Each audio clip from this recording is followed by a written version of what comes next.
পদত্যাগের সিদ্ধান্ত নিয়েছেন ঢাকা বিশ্ববিদ্যালয়ের উপাচার্য ডক্টর নিয়াজ আহমেদ খান। এই সময়টা এরকম একটা অ্যানাউন্সমেন্ট নানা রকম প্রতিক্রিয়া তৈরি করেছে।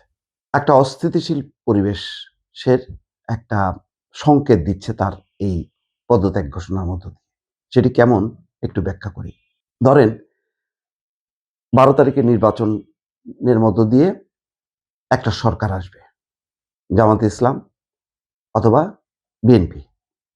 যে সরকারই আসুক না কেন তাদের দল ঢাকা বিশ্ববিদ্যালয়ে একটা শক্ত অবস্থান গড়ে তোলার চেষ্টা করবে। আরো রাজনীতিকরণ হবে। এখনই শোনা যাচ্ছে যে দুই পক্ষই একটা পাল্টাপাল্টি প্রস্তুতি নিয়ে রেখেছে। যদি বিএনপি জয়ী হয় তাহলে ডাকসুর বর্তমান যেই রাজনীতিকরণ এবং যেভাবে তারা দাঁড়িপাল্লা নিয়ে রাস্তায় নেমেছে,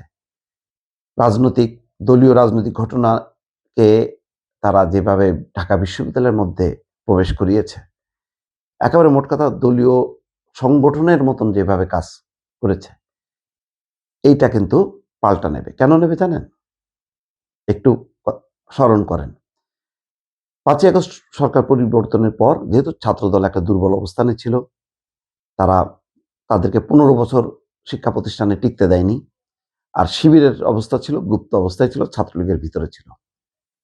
তো ছাত্রদল যখন হল ওয়াইজ কমিটি করতে গেল, তখন বলা হলো বিশ্ববিদ্যালয়ে দলীয় রাজনীতি চলবে না। এখানে কেবল ছাত্র রাজনীতি বা ছাত্র কল্যাণমূলক কার্যক্রম চলবে।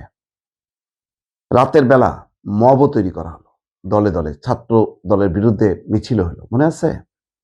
এবং ছাত্র দল কিন্তু যথেষ্ট বেকায়দে পড়েছিল, কারণ সাধারণ ছাত্ররা বিশ্বাস করেছিল যে হ্যাঁ সত্যি তো, যেহেতু ছাত্রলীগের অভিশাপ থেকে তারা মুক্ত হয়েছে, আবার কোনো দলীয় ছাত্র সংগঠন যাতে না আসে।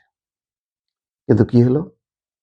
পরে শিবির কিন্তু প্রতিশ্রুতি দিল যে আমরা কোনো দলের অঙ্গ সংগঠনে পরিণত হব না, আমরা ছাত্র কল্যাণে নিয়োজিত হব। এখন দেখেন সাদিক কাইম গত কত দিন ধরে তিনি কোথায় আছেন? ঢাকা শহরের অলিতে গলিতে ঘুরছে দাড়িপাল্লাকে জয়যুক্ত করার জন্য।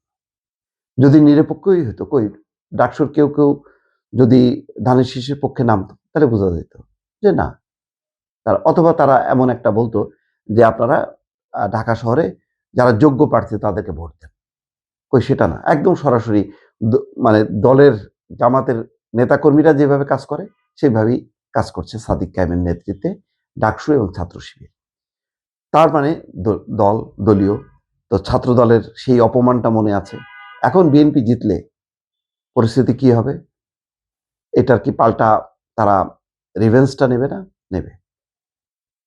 ডক্টর নিয়াজ আহমেদ খান বুঝতে পেরেছেন যে তত্ত্বাবধায়ক সরকার আমলে তাইরে নাইরে করে যাও সময় পার করা গেছে, যদি বিএনপি ক্ষমতায় আসে তাহলে তিনি সম্মানের সাথে যেতে পারবেন না। সেই কারণে আগেই তিনি পদত্যাগের ঘোষণা দিচ্ছেন এবং সম্ভবত উনি তত্ত্বাবধায়ক সরকারের কাছ থেকে বাইরের কোনো দূতাবাসের রাষ্ট্রদূত হিসেবে নিয়োগও পেয়েছেন। তো এই ঘোষণাটা দেয়াতে তার মানে আজকের থেকে কিন্তু ঢাকা বিশ্ববিদ্যালয় আরেকটু অস্থিতিশীল হওয়া শুরু করবে। তাহলে মনে করা হবে যে নিয়াজ মোরশেদ মনে হয় বুঝতে পেরেছেন যে বিএনপি সরকার ক্ষমতা আসতে যাচ্ছে এবং ছাত্রদল এখানে মানে যে স্বস্তিতে এখন তিনি চালিয়েছেন সেটা হয়তো হবে না। নানাভাবে অভিযোগ আসবে।